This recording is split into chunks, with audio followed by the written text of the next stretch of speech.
보우라라는 제목으로 우리가 말씀을 한번 생각해 보겠습니다. 나탈리 뒤투아라는 수영 선수를 혹시 아시나요? 아마 처음 들어보셨을 거예요. 그죠? 우리나라 사람도 아니니까. 남아프리카 공화국 남아공에 살고 있는 수영 선수입니다.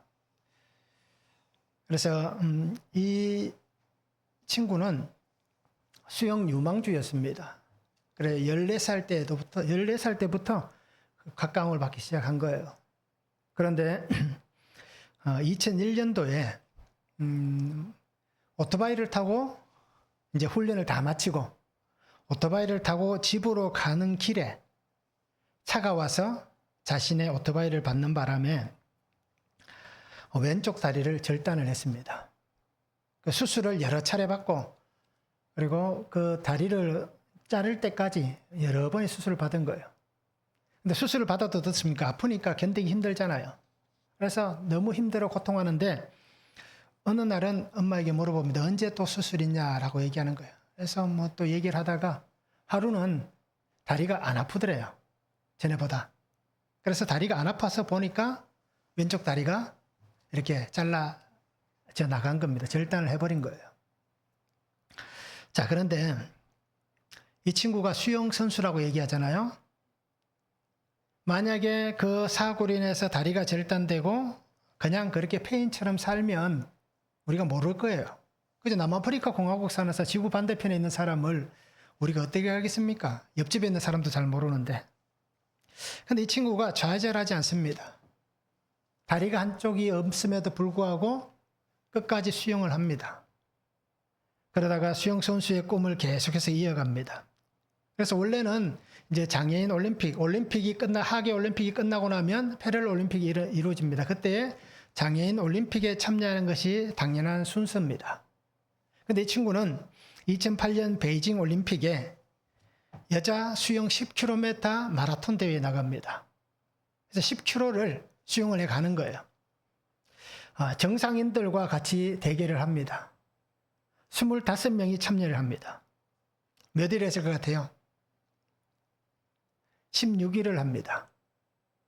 다리가 한쪽이 없는데도 16위의 성적을 거둡니다.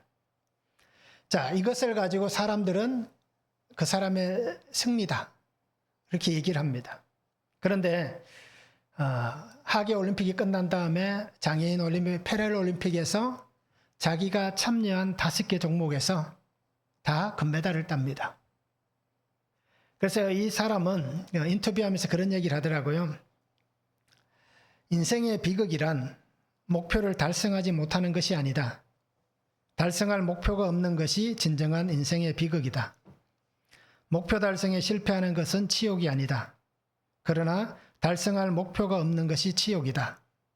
그러니 높은 목표를 정하고 자기를 믿고 도전하자. 어떤 일도 가능하다. 라고 하는 인터뷰를 남겼습니다. 자, 우리 같으면 어떨까요? 그냥 신세 한탄하다가 그냥 폐인처럼 살 수도 있는 거예요.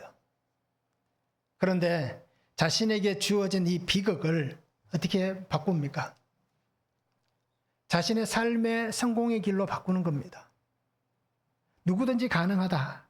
그래서 한때 나이키 광고가 있었잖아요. 누구든지 가능하다라고 얘기하는 겁니다. Just do it. 누구든지 다 할 수 있다. 이런 광고가 한때 나이키를 굉장히 선풍적으로 만들었습니다. 자, 이렇다 우리는 어떤 일도 가능합니다.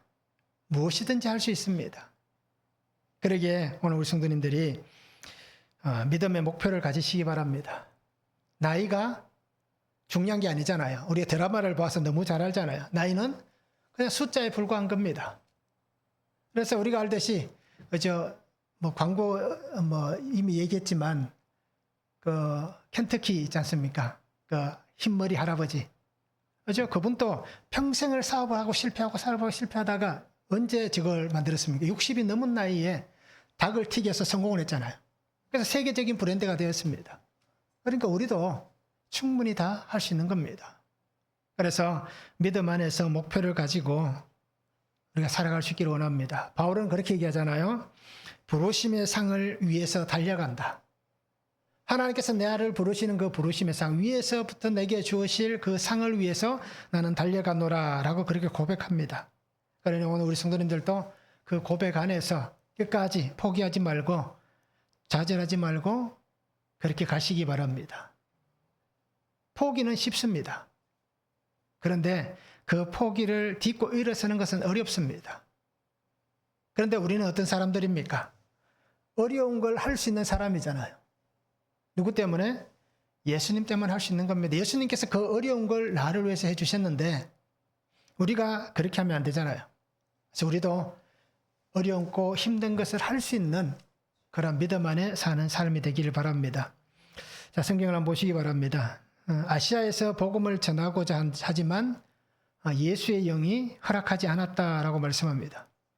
그런데 밤에 마게도냐 사람의 환상을 보면서 건너와서 우리를 도우라라는 그 환상을 보게 하십니다. 그래서 빌립보에서 루디아를 만나게 하시고 그의 마음을 열어서 그와 그 집이 세례를 받고 또 우리가 알듯이 구원받는 놀라운 은혜의 역사가 오늘 성경에 나타나고 있습니다. 자, 우리를 도우라. 첫 번째는 나의 계획을 거절하시는 성령의 소리를 들어야 합니다. 6절에서 7절입니다. 성령이 아시아에서 말씀을 전하지 못하게 하시거늘 그들이 부르기아와 갈라디아 땅으로 다녀가 무시아 앞에 이르러 비두니아로 가고자 했으되 예수의 영이 허락하지 아니하시는지라 말씀합니다. 자, 아시아 지역에서 복음을 전하고자 합니다. 그런데 성경에 보면 그들의 길을 막았다라고 얘기합니다. 성령이 아시아에서 말씀을 전하지 못하게 하셨다라고 얘기합니다. 그럼 아시아는 어느 지역이냐라는 것이 오늘 중요할 것입니다. 우리가 살고 있는 이곳도 아시아고 오늘 성경에 나와 있는 아시아라는 지역도 똑같은 아시아 지역입니다. 그래서 중동도 아시아에 들어가잖아요, 이제는. 그런데 오늘 성경에 나와 있는 이 지역은 흑해 지역 아래쪽입니다. 흑해라는 곳을 아시죠? 세계 지도를 보면 굉장히 큰 바다 같은 호수가 있습니다. 그 밑에 지역을 얘기합니다. 그리고 그곳은 터키와 튀르키예라고 얘기하죠. 요즘은 튀르키예와 연결되어 있습니다. 그래서 북쪽 지역입니다. 그런데 그곳으로 넘어가려고 하는 거예요. 그런데 그곳에 가려고 어떻게 합니까? 바울 일행은 준비를 참 많이 했을 겁니다. 그래서 우리가 저 아시아 북쪽 지역을 향해서 가면서 복음을 전하기 위해 정말 최선을 다해서 기도하고 준비하고 애썼을 것입니다. 그런데 성경은 뭐라고 얘기합니까? 자신들이 가려고 하는 그곳을 성령께서 그 길을 막으셨다라고 얘기합니다. 그러면서 오늘 성경은 뭐라고 얘기합니까? 성령의 역사하심 아래에서 그들은 성령의 인도하심을 따라 가고 있음을 오늘 성경에서 보여주고 있습니다. 자신들이 길을 준비합니다. 계획합니다. 이것이 오늘 우리가 복음을 전하는데 가장 올바른 방법이다라고 여겼을 것입니다. 그래서 말씀드렸듯이 우리와 다르잖아요. 우리는 좀 게으르고 우리 조금 나태하고 그러지만 바울은 어떤 사람입니까? 얼마나 많이 준비를 했겠습니까? 얼마나 많은 시간을 기도하고 준비를 했겠습니까? 하나님께서 우리가 복음을 전하기 위해서 하나님 이 길을 열어달라고 하나님의 준비하시는 그 은혜를 달라고 얼마나 많이 부르짖겠습니까?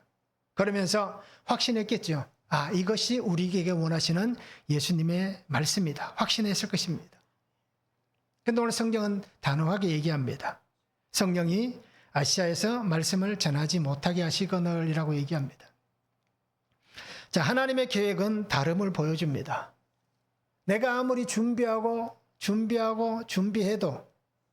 하나님께서 아니다라고 말씀하시면 아닌 것입니다. 근데 우리의 특징은 어떤 겁니까? 아니다라는 얘기도 못 듣잖아요. 준비하면서도 자기 마음대로 준비를 하고 하나님께서 우리에게 너 아니다라고 얘기하시는데도 불구하고 그 소리도 못 들으니까 그냥 계속 준비해서 가는 거예요. 그리고는 가서 좌절하면서 넘어지고 힘들고 어려우면 뭐라고 얘기합니까? 왜 하나님 내가 그렇게 준비를 해서 열심히 해서 이렇게 왔는데 왜 이렇게 막으시고 넘어지게 하시고 힘들게 만드냐? 복음이 전해지지 못하게 하느냐라고 하나님을 원망할 거예요. 이미 하나님은 아니다라고 말씀하셨는데 그 소리를 듣지 못하니 그렇게 되는 겁니다. 하나님은 분명히 다릅니다. 잠언 19장 21절에 보면 사람의 마음에는 많은 계획이 있어도 오직 여호와의 뜻만이 완전히 쓰리라 라고 얘기합니다. 수없이 많은 계획을 우리는 세웁니다. 하루에도 얼마나 많은 일들을 꿈꿉니까? 24시간의 시간이 모자랄 만큼 건물을 헐었다, 세웠다, 그죠? 사람을 죽였다, 살렸다. 수없이 많은 일들을 합니다. 그런데 하나님의 뜻만이 완전히 선다라고 얘기합니다. 잠언 16장 9절에도 말씀하잖아요. 사람이 마음으로 자기의 길을 계획할지라도 그의 걸음을 인도하시는 이는 여호와시다.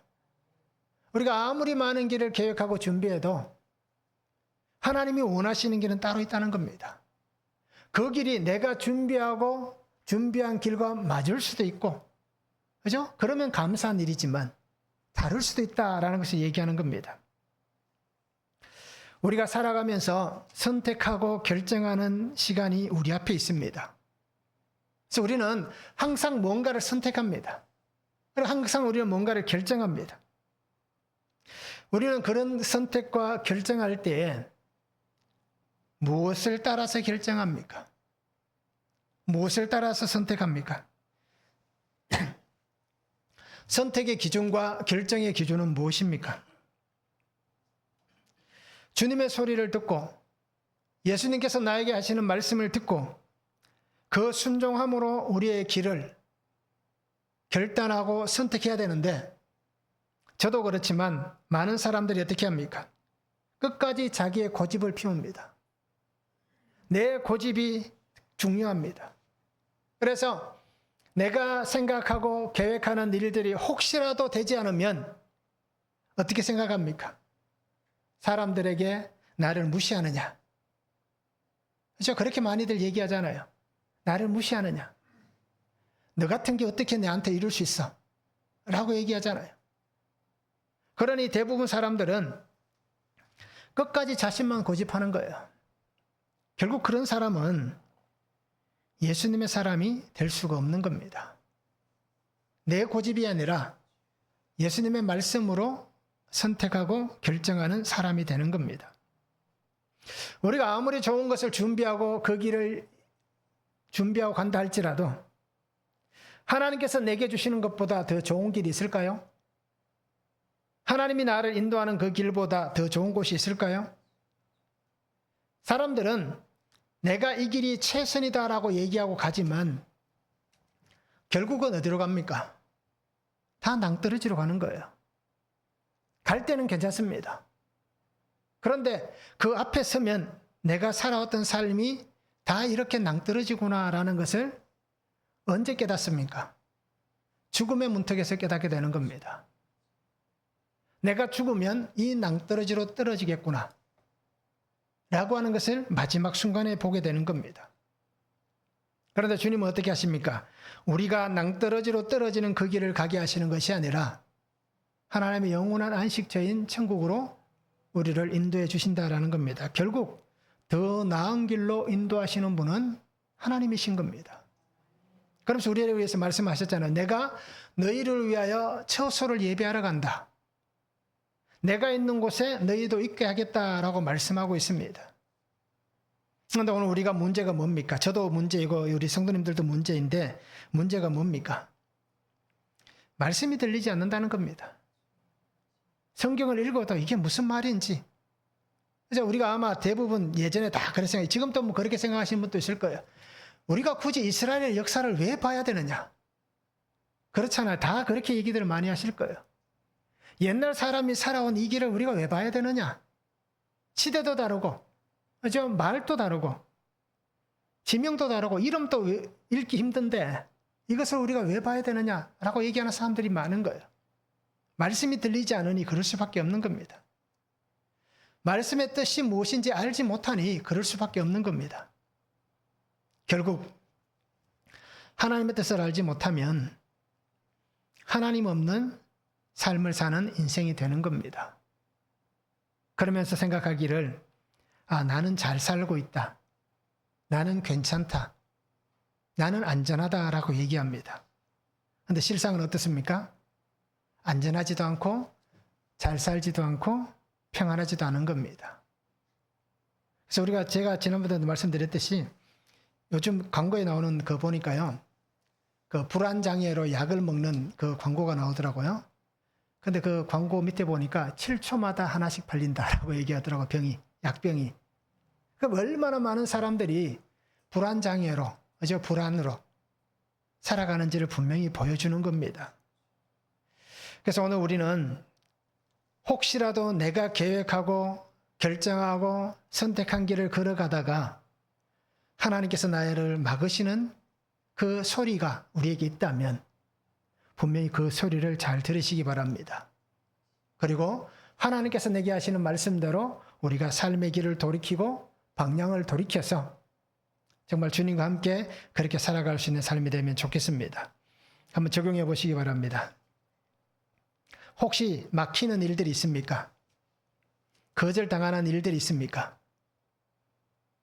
사주팔자 보면 그러잖아요. 7, 8월에는 물가로 가지 마세요. 9, 10월에는 산으로 가지 마세요. 대부분 사람들은 어디로 갑니까? 8, 9월에는 7, 8월에는 물가로 가고 9, 10월에는 또 11월은 단풍 보려고 산으로 갑니다. 그런데 그런 곳에 가지 말라고 얘기합니다. 자, 그냥 우스갯소리인 거예요. 막히고 거절당하는 일들이 있습니까?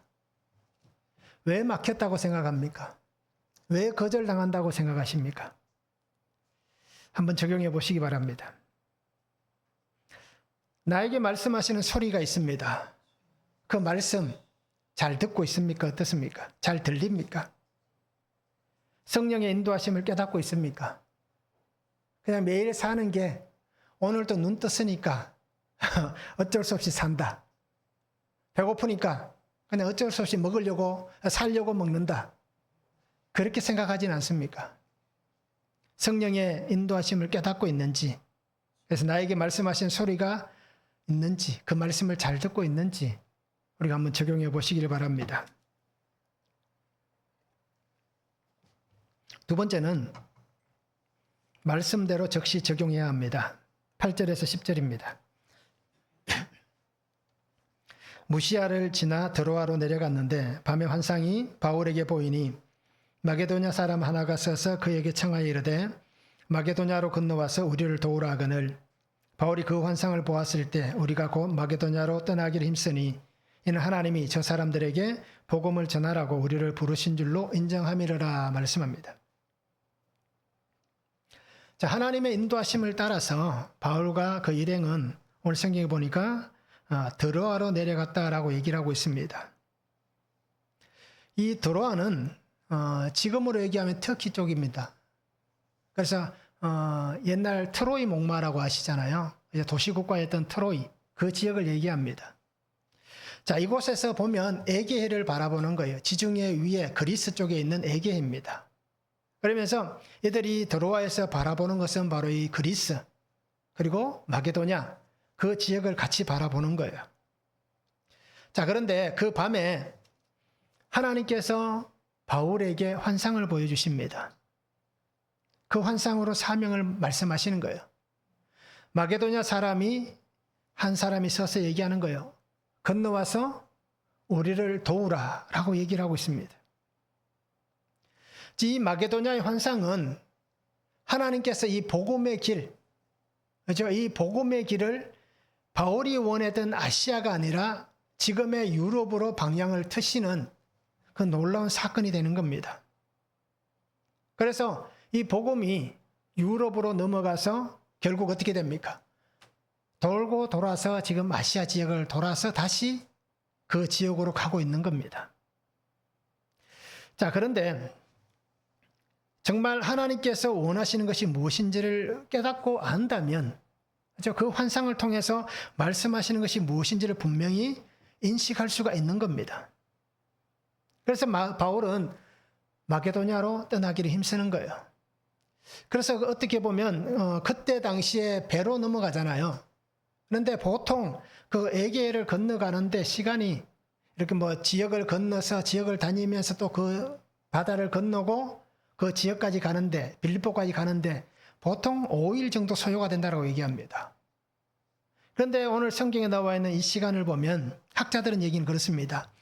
이틀의 시간이 소요됐다라고 얘기를 합니다. 결국 이 얘기는 어떤 얘기입니까? 하나님께서 그곳으로 인도하실 때에, 그죠? 일반적인 시간보다 더 순적하게 그 길을 인도하셨다라고 말씀하시는 것입니다. 자, 이렇듯 하나님께서 원하시는 것이 있습니다. 오늘 바울에게는 환상으로 마게도냐 사람의 환상을 보이시면서 그곳으로 넘어가기를 원하시는 거예요. 그러면 오늘 나에게 하나님이 원하시는 것은 무엇일까요? 나에게도 마게도냐로 가는 것을 원하시는 거예요. 우리가 가야 할 곳이 있고 우리를 보내시는 곳이 분명히 있습니다. 그래서 성도가 살아가면서 우리의 삶의 길을 걸어가면서 하나님이 나를 보내시는 곳, 하나님께서 내게 원하시는 그 가야 할 곳, 그곳으로 우리가 삶의 길을 걸어가는 것이 온전한 성도의 삶의 모습인 겁니다. 내 계획대로, 내 방법대로 살아가는 게 아닙니다. 하나님의 부르심과 하나님의 인도하심을 따라서 가는 것이 오늘 우리가 성도의 삶이고 하나님의 부르심에 순종하는 삶의 길인 것입니다. 그래서 바울은 이 환상을 통해서 하나님께서 내게 가야 할 곳이 이곳이다 말씀해 주시고, 그리고 나를 보내시는 곳이 이곳이기에 나는 그곳으로 가야겠다 라는 하나님의 그 말씀, 환상, 그 확신을 가지고 그곳으로 가게 되는 겁니다. 그래서 부르심의 확신과 보내심의 확신을 하나님께서 이 환상 하나를 통해서 보게 하셨습니다. 그러기에 그것을 인정할 수 있어야 됩니다. 그리고 그것을 확정할 수 있어야 됩니다. 오늘 우리에게도 환상을 보여주실 수도 있고, 그죠? 오늘 우리에게 하나님께서 말씀을 통하여서 들려주실 수도 있고, 또 우리가 기도할 때 하나님께서 많은 사람들이 꿈을 통해서도 가끔씩 하나님의 그러한 모습들을 보잖아요. 하나님 내게 주시는 말씀들을 듣잖아요. 그러니까 여러 가지 방법을 통해서 우리가 살고 있는 이 지구라는 이 어떤 울타리 안에 있지만 이 자연 속에서 하나님이 우리에게 하시는 말씀들이 분명히 보여지고 들려질 때가 있습니다. 그때 우리는 인정할 수 있어야 되고 확신할 수 있어야 되는 겁니다. 그런데 대부분 사람들은 어떻습니까? 그냥 지나가는 거예요. 저도 그렇지만 대부분 지나갑니다. 그래서 우스갯소리로 가끔씩 저도 그런 얘기를 했습니다. 꿈에 예수님께서 이렇게 말씀하시더라 라고 얘기할 때 혹시 그 옆에 강아지 한 마리 없던가요? 결국 이 얘기는 뭔 얘기입니까? 혹시 개 꿈꾸고 나서 그렇게 얘기하지 않느냐라고 그냥 우스갯소리를 한 번씩 얘기를 했습니다.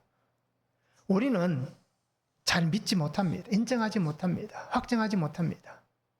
이것이 오늘 우리라기보다는 저에게 가장 큰 문제입니다. 그런데 오늘 바울과 그 일행은 어떻게 합니까? 하나님의 보내심을 따라 주저하지 않습니다. 그리고는 즉시 순종해서 마게도냐를 향해서 출발합니다. 그리고 우리가 순종에 대해서 많이들 들었잖아요. 순종은 무엇입니까? 이해가 되지 않아도 순종하는 겁니다. 유익이 없어도 순종하는 겁니다. 제자 훈련할 때 가장 많이 하는 얘기 중에 한 가지잖아요. 순종은, 그죠? 이해가 되지 않아도, 유익이 없어도 순종하는 것입니다. 오늘 나를 부르시고 보내시는 예수님의 그 부르심과 보내심에 순종하고 있습니까? 어떻습니까? 순종하시는 한번 보시기를 바랍니다. 참 이유가 얼마나 많습니까? 그죠? 이유가 참 많습니다. 그래서 하필 꼭 순종할 때 되면 어떤 일이 벌어집니까? 순종하지 못하게 만드는 상황들이 생겨납니다. 그러면 우리는 속으로 어떻게 얘기합니까? 감사를 외칠 거예요. 야, 잘 됐다. 마침 하나님께서 이런 기회를 주셨다. 결국 하나님께서 주시는 시험에 또 넘어지는 거예요. 그죠? 우리의 신앙을 연단하시는 시험에 또 넘어지는 겁니다. 우리를 주저하게 만들고 머뭇거리게 만드는 현실이 있습니다. 순종하지 못하게 하는. 바울도 분명히 그럴 수도 있을 거예요. 하나님 또 배를 타야 됩니까? 이 풍랑을 건너가야 됩니까? 그죠? 지금 우리가 이 지역에서 복음을 전하면 쉽게, 지금까지 우리가 이 지역에서 사역을 했으니까 이 지역의 문화도 잘 이제는 어느 정도 알고, 그죠? 우리가 충분히 이곳에서 잘 할 수 있는데 또 낯선 곳으로 가야 됩니까? 언어도 다르고, 그죠? 환경도 다르고, 사람도 다른데 그곳으로 또 가야 됩니까? 라고, 어떻습니까? 현실에 부딪힐 수도 있는 거예요. 그럼에도 그들은 주님께서 원하신다면 주님의 뜻을 빼앗기지 않고 잃어버리지 않기를 바라고 있는 겁니다. 그리고 오늘 성도님들도 우리가 혹시라도 우리의 신앙과 우리의 삶에서 돕기를 원하시는 사람들이 있다면 우리가 즉시 적용할 수 있는 그런 삶이 되면 좋겠습니다. 한번 적용해 보시기 바랍니다. 주님의 보여주시는 환상을 보고 있습니까? 아니면 내가 꿈꾸는 환상을 보고 있습니까? 한번 적용해 보시기 바랍니다. 순종을 원하시는 예수님의 말씀을 들었습니다. 순종할까요? 순종하지 않을까요? 순종한다면 왜 순종하는지, 순종하지 않는다면 왜 순종하지 못하는지 한번 적용해 보시길 바랍니다. 세 번째는 성령의 인도하심으로 한 사람의 마음을 열어 구원의 역사가 일어나게 하십니다. 11절에서 15절입니다. 우리가 드로아에서 배로 떠나 사모드르게로 직행하여 이튿날 네아폴리로 가고 거기서 빌립보에 이르니 이는 마게도냐 지방의 첫 성이요 또 로마의 식민지라. 이 성에서 수일을 유하다가 안식일에 우리가 기도할 곳이 있을까 하여 문 밖 강가에 나가 거기 앉아서 모인 여자들에게 말하는데 도아디라시에 있는 자색 옷감 장사로서 하나님을 섬기는 누디아라는 한 여자가 말을 듣고 있을 때 주께서 그 마음을 열어 바울의 말을 따르게 하신지라. 그와 그 집이 다 세례를 받고 우리에게 청하여 이르되 만일 나를 주 믿는 자로 알거든 내 집에 들어와 유하라 하고 강권하여 머물게 하니라 말씀합니다. 자, 하나님은 바울과 그 일행을 순조롭게 마게도냐 첫성이라고 표현하고 있는 이 빌립보에 이르게 합니다. 첫성이란 표현은 그 지역에서 가장 큰 성이라는 뜻이 있고요. 또는 그 마게도냐 지역으로 들어갈 때 처음 맞지 않은 성이다라고 얘기할 수도 있습니다. 그래서 여러 가지로 우리가 해석할 수 있는 거예요. 자, 그런데 오늘 그 빌립보에 들어가는 겁니다. 오늘 성경에 보니까 그곳에서 안식일에 기도할 곳을 찾고 있다라고 얘기합니다. 그런데 성경에 보면 문 밖 강가에 나가서라는 표현이 있습니다. 회당이 있잖아요. 유대인들이 가는 곳에 회당이 있습니다. 그런데 이 빌립보 지역은 신학자들의 해석을 보니까요, 유대인들이 그 숫자가 많지 않았다라고 얘기합니다. 그래서 그곳에는 아직 회당이 지어지지 않았다라고 얘기합니다. 그래서 이 문 밖 강가에 나가라는 이 표현은 어떤 표현이냐? 바로 유대인들이 모여서 기도하고 정결 예식으로 모이는 그러한 처소, 프로시케라는 그런 기도처라고 얘기를 합니다. 그래서 이곳은 오늘 우리가 이렇게 있는 이 건물, 완성형 건물이 아니라 그냥 지붕 없는 울타리로 되어 있는 가건물, 그러한 형태의 어떤 집이다, 움막과 같은 집이다라고 그렇게 해석을 하더라고요. 그래서 강가라고 얘기합니다. 그래서 강 근처에서 사람들이 정결 예식을 위해서 모이고 또 그곳에서 말씀을 듣고 기도하기 위해 모이는 그 처소라고 얘기하는 겁니다. 자, 그곳에서 바울이 여인들에게 말씀을 전하는 거예요. 근데 그 말씀을 듣는 사람 중에 누가 있습니까? 오늘 자색 옷감 장사 하나님을 섬기는 루디아라는 여인이 그곳에서 말씀을 들었다라고 얘기합니다. 근데 하나님께서 말씀을 듣는 여인들 중에 이제 루디아의 마음을 여셨다라고 얘기합니다. 그리고는 바울의 말을 따르게 하신다라고 얘기합니다. 즉, 이 얘기를 우리가 오늘 우리에게 적용해 보면 그럴 거예요. 함께 예배를 드리고 말씀을 듣지만 하나님께서 마음을 열어서 말씀을 듣게 하시는 사람이 있고, 그러면 우리가 구속사의 말씀을 늘 얘기하잖아요. 그러면 내 마음을 여셔서 하나님이 내가 오늘 구속사의 말씀이 들리도록 그 은혜를 주시는 사람이 있는가 하면 함께 예배를 드리지만 이제 말씀이 들리지 않는 사람도 있는 거예요. 오늘 성경에는 하나님이 이 루디아의 마음을 열어서 그와 그 온 집이 다 세례를 받았다라고 얘기합니다. 그리고 루디아가 청하에서 자기의 집으로 들어오게 합니다. 나로 예수 믿는 자로 알거든. 그죠? 우리 집에 와서 유하라. 그래서 우리가 알듯이 빌립보 교회가 시작하는 곳이 바로 이 루디아의 집에서 시작이 되는 것입니다. 자, 하나님께서 마게도냐 사람의 환상을 보여주신 거예요. 결국 보여주신 그 환상의 첫 번째 열매가 이 빌립보에서 루디아가 되는 겁니다. 그리고 오늘 우리 큐티 본문에 나와 있던 간수장이 또 빌립보에서 하나님이 보여주셨던 마게도냐 사람의 열매가 되는 것입니다. 그리고 오늘 우리가 분명히 말씀을 잘 보시기 바랍니다. 한 사람을 위해서, 한 생명의 구원을 위해서 하나님께서는 어떤 길을 여십니까? 바울이 로마서에서 말씀하고 있듯이 합력하여서 선을 이루어 가시는 하나님의 은혜를 보여주시고 있는 것입니다. 말씀을 전할 곳으로 하나님이 인도하셨고, 또 말씀을 들을 수 있는 사람을 하나님이 보내주셨고, 하나님께서 그 마음을 여심을 통하여서 하나님의 뜻이, 환상을 보여주셨던 그 하나님의 뜻이 그 속에 이루어지게 하시는 하나님의 길을 보여주시는 겁니다. 부르심에 순종하고 보내심에 순종하며 나아갈 때에 하나님의 준비하신 하나님의 약속들이 성취되어져 가는 것을 하나님은 보게 하시는 겁니다. 그래서 예수님께서 하셨던 말씀을 우리가 마태복음 13장 천국비유에서 말씀하잖아요. 23절에 보면 좋은 땅에 뿌려졌다는 것은 말씀을 듣고 깨닫는 자니 결실하여 어떤 것은 100배, 어떤 것은 60배, 어떤 것은 30배가 되느니라. 루디아가 말씀을 듣고 100배, 60배, 30배의 결실이 일어나고, 간수장이 말씀을 듣고 100배, 60배, 30배의 결실이 일어나는 거예요. 특히 간수장은 어떻게 합니까? 자살하려고 하잖아요. 이제 죄수들이 다 도망간 줄 알고 자살하려고 합니다. 근데 바울이 좀 멈추라고 얘기하는, 우리가 여기 다 있다. 그래서 그가 얘기하는 게 뭡니까? 사도행전에 늘 말씀하시는 것 같이 내가 어찌하여야 구원 얻을 수 있습니까? 라고 얘기하지 않습니까? 오늘 성경에도 분명히 얘기합니다. 루디아 자신만 세례받고 구원받은 게 아니라 그와 온 집이 다 세례를 받고 구원의 은혜 가운데 거합니다. 그리고 교회가 시작이 되는 것입니다. 그리고 오늘 우리도 하나님께서 나의 마음을 여시도록 우리가 기도하시기 바랍니다. 말씀이 들리도록 기도하시기 바랍니다. 그래야 우리가 들은 말씀대로 순종하여 응답하며 살아갈 수가 있는 겁니다.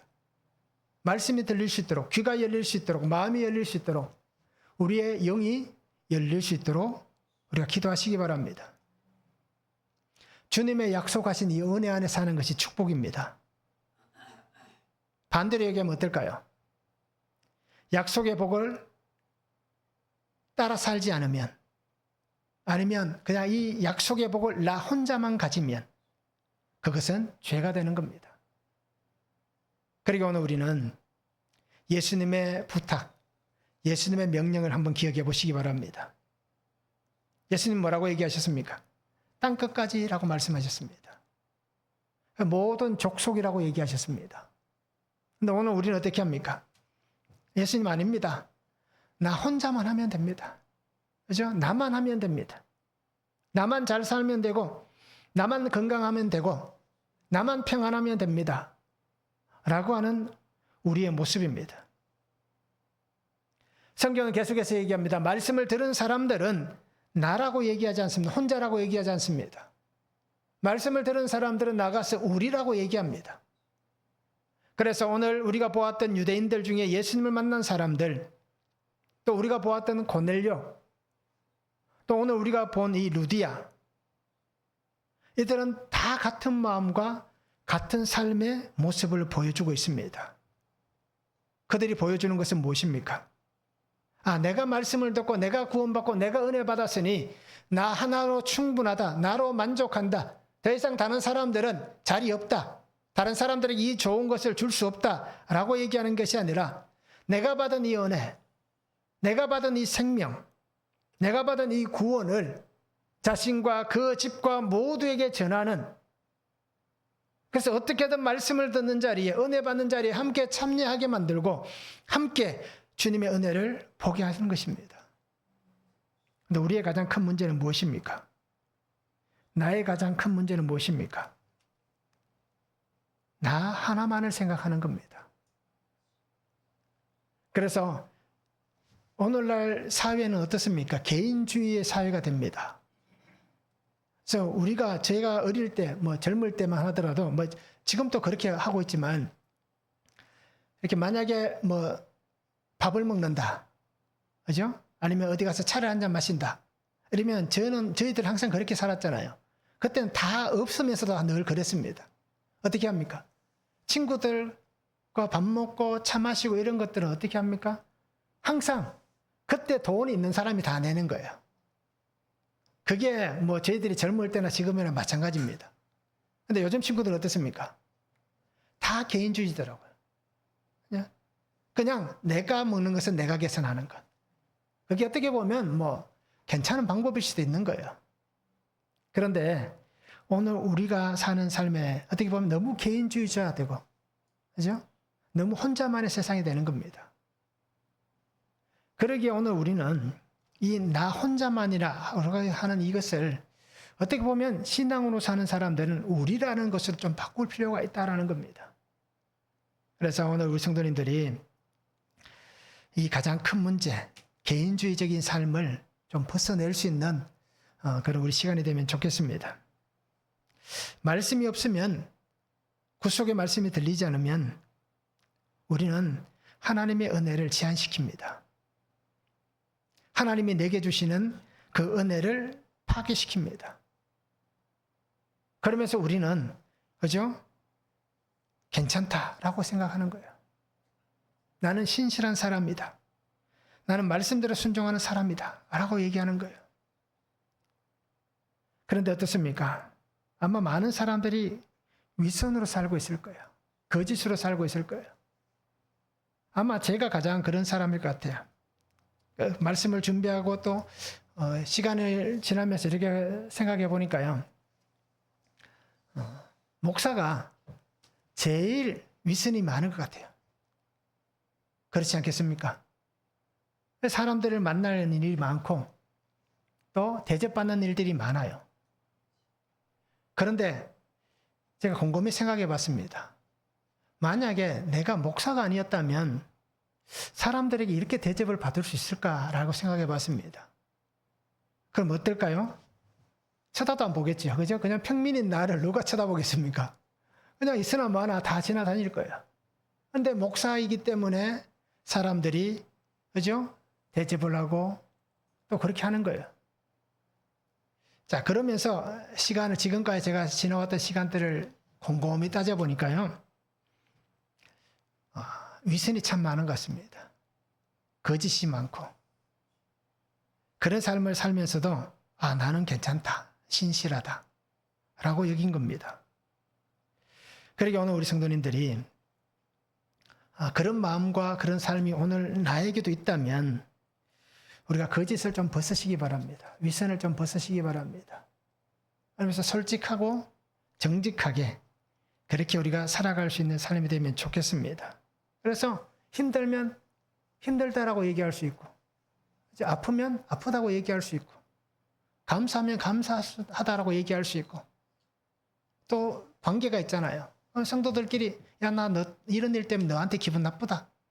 솔직하게 얘기할 수 있고, 또 그걸 들은 사람은 미안하다라고 얘기할 수 있고, 그래야 되는데 어떻게 네가 나한테 그럴 수 있어? 그죠?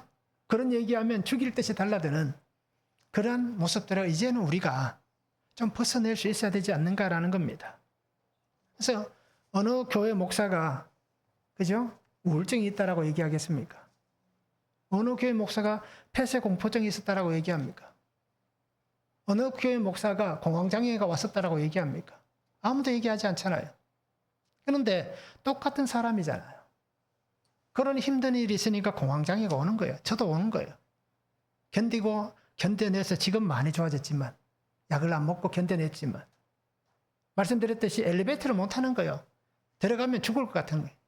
그래도 어떻게 합니까? 타야 극복이 되는 거예요. 그러니까 그 폐쇄 공포증이 와도 그냥 타는 거예요.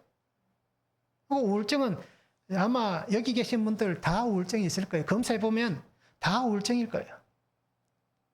그래도 우리는 어떻게 합니까? 아프면 아프다고 얘기할 수 있고, 거짓과 윗선을 벗어버리고 그냥 웃고 그렇게 하는 게 아니라 솔직하게 얘기할 수 있고, 그래서 함께 치유가 되고 회복되고 함께 주의 말씀 안에 은혜 가운데 살아갈 수 있는 그런 공동체가 건강한 공동체입니다.